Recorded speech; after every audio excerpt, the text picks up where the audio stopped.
നമുക്ക് വളരെ പെട്ടെന്ന് പാലക്കാട്ടേക്ക് പോകണം. സിജു കണ്ണൻ അവിടെ നിന്ന് ഇപ്പോൾ തയ്യാറായിട്ടുണ്ട്.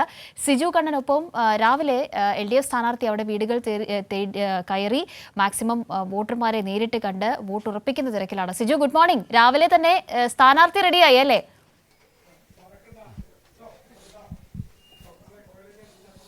അതിരാവിലെ തന്നെ സ്ഥാനാർത്ഥി റെഡിയായിട്ടുണ്ട് കാവ്യ. നമുക്ക് ദൃശ്യങ്ങളിൽ കാണാം. ഇപ്പോൾ LDF സ്ഥാനാർത്ഥി ഡോക്ടർ പി സരിൻ പാലക്കാട് മുനിസിപ്പാലിറ്റിയിലെ 88-ാം നമ്പർ ബൂത്തിൽ വോട്ടർമാരെ നേരിട്ട് കണ്ടുകൊണ്ട് വോട്ട് അഭ്യർത്ഥിക്കുകയാണ്. പരമാവധി മനുഷ്യന്മാരെ ഈ അവസാന മണിക്കൂറുകളിൽ നേരിട്ട് കണ്ടുകൊണ്ട് LDF മുന്നോട്ട് വെക്കുന്ന രാഷ്ട്രീയം അത് ജനങ്ങളിലേക്ക് എത്തിച്ചുകൊണ്ട് ഒരു വിജയത്തിലേക്ക് എത്തുമെന്ന ഒരു പ്രതീക്ഷയാണ് ഇപ്പോൾ LDF സ്ഥാനാർത്ഥി വച്ചു പുലർത്തുന്നത്. അതിന് പരമാവധി ആളുകളെ, പ്രായമായവരെയും ഏറ്റവും പുതിയ വോട്ടർമാരെയും എല്ലാം തന്നെ നേരിട്ട് കാണുന്നു. LDFന് കഴിഞ്ഞ ഒരു മാസമായി മുന്നോട്ട് വെച്ച രാഷ്ട്രീയ വിഷയങ്ങൾ, വികസന ചർച്ചകളെല്ലാം തന്നെ വീണ്ടും ജനങ്ങളിലേക്ക് എത്തിച്ചുകൊണ്ട് വോട്ട് ചെയ്യുന്നതിന് ചിഹ്നം പരിചയപ്പെടുത്തി കൂടുതൽ വോട്ട് ചെയ്യേണ്ട രീതിയെല്ലാം പരിചയപ്പെടുത്തുകയാണ്. അപ്പോൾ നമ്മൾ നേരത്തെ പറഞ്ഞു നിർത്തിയത് ഈ വിഷയങ്ങളെല്ലാം ജനങ്ങൾക്ക്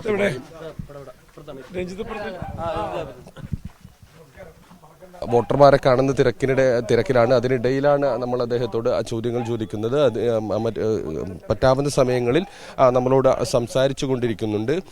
ഇപ്പോൾ ചിന്താനഗറിൽ 88-ാം നമ്പർ ബൂത്തിൽ ഓരോ ആളുകളെയും നേരിട്ട് കാണുകയാണ്. നിശബ്ദ പ്രചാരണ ദിവസം പരമാവധി സ്ഥലങ്ങളിലേക്ക് മുനിസിപ്പാലിറ്റി, അതോടൊപ്പം കണ്ണാടി, പിരായിരി, മത്തൂർ പഞ്ചായത്തുകളിലെ മേഖലകളിലെല്ലാം തന്നെ എത്തിക്കൊണ്ട് പരമാവധി വോട്ടർമാരെ കാണാനാണ് തീരുമാനിച്ചിരിക്കുന്നത്. ഇന്ന് അതിരാവിലെ മുതൽ 7 മണി മുതലാണ് ഈ മേഖലയിൽ ജനങ്ങളെ കാണാൻ വേണ്ടി ഇറങ്ങിയത്. വലിയ ആത്മവിശ്വാസമാണ് LDF സ്ഥാനാർത്ഥി പങ്കുവെക്കുന്നത്. വലിയൊരു വിജയം പാലക്കാട് ഉണ്ടാകുമെന്ന് പ്രതീക്ഷിക്കുന്നു. ഇന്നലെ കൊട്ടിക്കലാശത്തിൽ നിരവധി ആളുകളാണ് അണിനിരന്നത്. അതിൻ്റെ ഒരു ആത്മവിശ്വാസം അദ്ദേഹം പ്രകടിപ്പിക്കുന്നുണ്ട്. വലിയൊരു വിജയം LDFനുണ്ടാകും. 70,000-ഓളം വോട്ടുകൾ നേടുമെന്നാണ് പറയുന്നത്. 70,000-ഓളം വോട്ടുകൾ നേടിക്കൊണ്ട് വലിയൊരു വിജയം തന്നെ പാലക്കാട് മണ്ഡലത്തിൽ ഇത്തവണ ഉണ്ടാകും. പാലക്കാടിൻ്റെ ചരിത്രം മാറുമെന്നാണ് LDF സ്ഥാനാർത്ഥി ഡോക്ടർ പി സരിൻ ആത്മവിശ്വാസം പങ്കുവെക്കുന്നത്.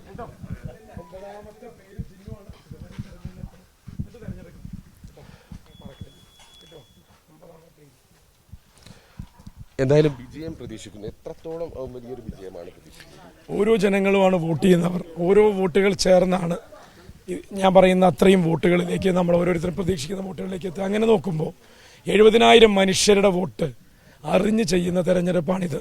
അത് LDFന് അനുകൂലമായി 70,000 മനുഷ്യരെങ്കിലും വോട്ട് ചെയ്യും എന്നുള്ളതിലൊരു തർക്കവുമില്ല. അതിൻ്റെ അർത്ഥം 20,000-ൽ കുറയാത്ത ഭൂരിപക്ഷത്തിന് LDFന് ഒരു ഏകപക്ഷീയ വിജയം ഇവിടുത്തെ ജനങ്ങൾ സമ്മാനിക്കും.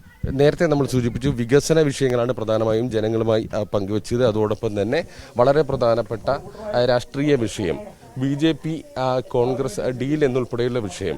ഈ വിഷയം സംസാരിച്ചപ്പോൾ അത് ജനങ്ങൾ അത് ഏറ്റെടുത്തു എന്നൊരു പ്രതീക്ഷയാണ് LDF സ്ഥാനാർത്ഥി ഡോക്ടർ പി സരിൻ പങ്കുവെക്കുന്നത്. എന്നാൽ അതേസമയത്ത് വലിയ പ്രശ്നങ്ങൾ, വിവാദങ്ങൾ സൃഷ്ടിക്കുകയായിരുന്നു. UDF ക്യാമ്പ് ചെയ്തത് അത് പക്ഷേ ജനങ്ങൾ തിരിച്ചറിയുമെന്നാണ് പറയുന്നത്. നേരത്തെ സൂചിപ്പിച്ചതുപോലെ തന്നെ വിവാദങ്ങൾ ഉണ്ടാക്കുകയായിരുന്നു UDF. വികസന ചർച്ച LDF നടക്കുമ്പോൾ മറ്റ് വിവാദങ്ങളിലേക്കാണ് അവർ പോയത്.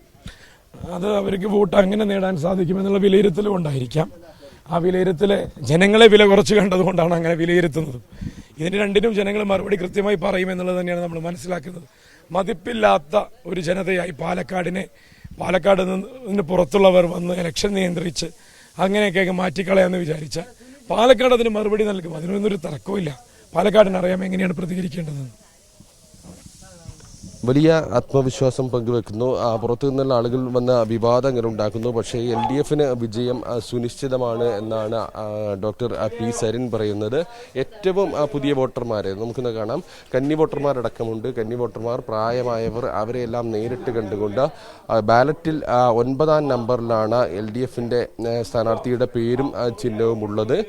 അത് കൃത്യമായും എങ്ങനെ വോട്ട് രേഖപ്പെടുത്തണമെന്ന് കാണിച്ചു കൊടുക്കുന്നു. ജനങ്ങളുമായി സംവദിക്കുന്നു. അവസാന മണിക്കൂറുകളിൽ പരമാവധി ആളുകളിൽ നിന്ന് ആളുകളെ നേരിട്ട് കണ്ടുകൊണ്ട് വിജയം ഉറപ്പിക്കാനുള്ള ഒരു ശ്രമത്തിലാണ് LDF സ്ഥാനാർത്ഥി ഇപ്പോൾ മുന്നോട്ട് പോകുന്നത്.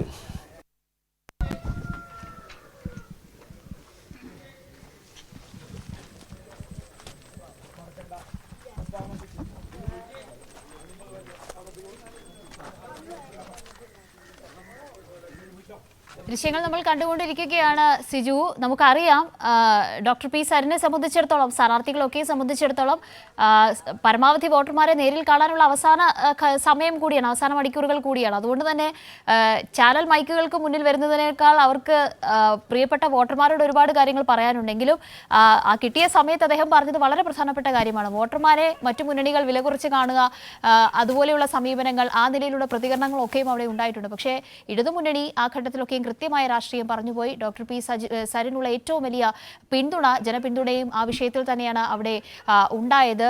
സിജു അദ്ദേഹത്തിനൊപ്പം തന്നെ സഞ്ചരിക്കുകയാണല്ലേ?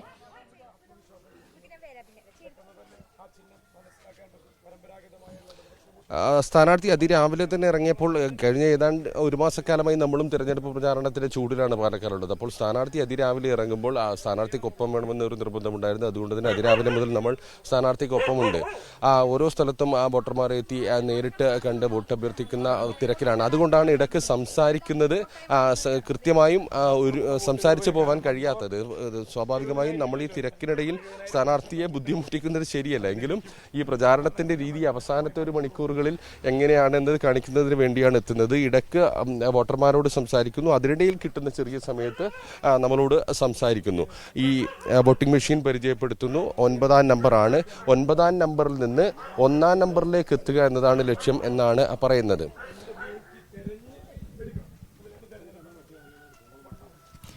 ശരി സിജു കണ്ണൻ, സിജു ഇതിനൊപ്പം തന്നെ സഞ്ചരിക്കുകയാണ്. സിജുവിന്റെ വാക്കുകൾ ബ്രേക്ക് ആവുന്നത് അതുകൊണ്ടാണ്. ഡോക്ടർ സരിൻ ഇങ്ങനെ പരമാവധി സമയം, പരമാവധി വോട്ടർമാരെ നേരിൽ കാണുന്നതിനായി അദ്ദേഹം വേഗത്തിൽ ഓരോ വീടുകളിലും അവിടെ കയറുകയാണ്. അവിടെ ഓരോരുത്തരും അദ്ദേഹത്തെ വളരെ സ്നേഹത്തോടു കൂടി സ്വീകരിക്കുന്ന കാഴ്ചകളൊക്കെയും രാവിലെ തന്നെ നമ്മൾ കാണുന്നു. സിജു കണ്ണനാണ് അതിന്റെ സമഗ്ര വിവരങ്ങൾ പങ്കുവച്ചത്.